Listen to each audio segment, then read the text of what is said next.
Sad face na naman si Kamahalan dahil ang ulam namin gulay na naman.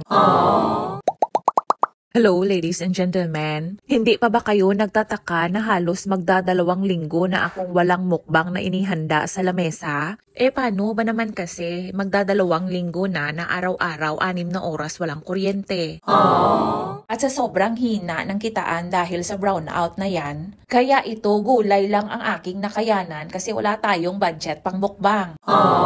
Pinakbet Ilonggo version na naman ang niluto ko. Of course, ang pagkakaiba sa version ng mga Ilocano, ang Ilonggo may alamang na hinahalo. Pupurgahin ko muna kayo sa gulay na niluluto ko. Ginisa ko na pala itong karne sa lamas at alamang. And instead of kalabasa, kamote ang nilagay ko. Saka konting tubig lang ang nilagay ko, tamang-tama pampalambot sa kamote na to. Pag malambot na, ilagay ang talong at atsal na pula. Isunod ang okra tapos timplahan mo na. Pwede mo namang isabay ilagay ang lahat ng gulay. But for today's video, iba din ang diskarte ko. Ipinatong ko muna sa ibabaw ang ampalaya at sitaw. Pero kailangan mo pa ring halu-haluin para magkalasa ang lahat ng gulay natin. Hala, uy, ano man itong content ko? Parang nag-tutorial na ako. O, diba? Tingnan mo, napaka-colorful ng pinakbet ko. Masarap lang yang tingnan, pero ang lasa, never mind na lang. Di baling hindi masarap ang pinakbet, basta ang nagluluto, hindi naman pangit. Nagluto rin pala ako nitong pinaksiw na isda. Ako po pala ang naglinis niyan, kaya nangabuslik ang tiyan. Muntik na ngang mapaig dahil napaughan ko ng todo. Nang maluto na, kumain na kaagad kami ni Kamahalan. Simula ngayon, Kamahalan na ang itatawag natin sa kanya. Forget about the previous name I used to call him. Ang lungkot-lungkot ni Kamahalan dahil ang ulam niya gulay na naman.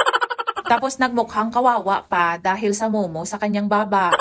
Ganyan po talaga siya kung kumain, mumo here, mumo there, mumo everywhere. Tapos tinanong ko siya kung okay lang ba siya sa ulam namin. Then ang sagot niya, okay lang man kaysa sa magutuman. Ops, baka sasabihin nyo na kinakawawa ko ang Kamahalan ko. Kung alam nyo lang, hari ang treatment namin kay Kamahalan. Sa kanyang edad ngayon, sukad-sukad hindi pa yan siya nakalungag ng kanon. Lipat ko na sa akin ang kamera kasi nakahalata niya na kinukuhanan ko siya. Siya nga pala, simula din ngayon, magkukutsara na ako at tinidor. Magpa-practice na ako acting na mayaman para lumaki-laki naman ang aking income. Siya nga po pala, maraming salamat sa nag-send ng piso-piso, naka-accumulate ako ng 4,000. Since hindi pa ito makabili ng lupa, ipang-momokbang ko na lang muna. Salamat sa inyong panunood at patuloy na suporta. Papaningkamutan ko talaga na maka-edit ng video para naman mapasaya ko kayo. Thank you for watching. Amping Kanunay. Bye!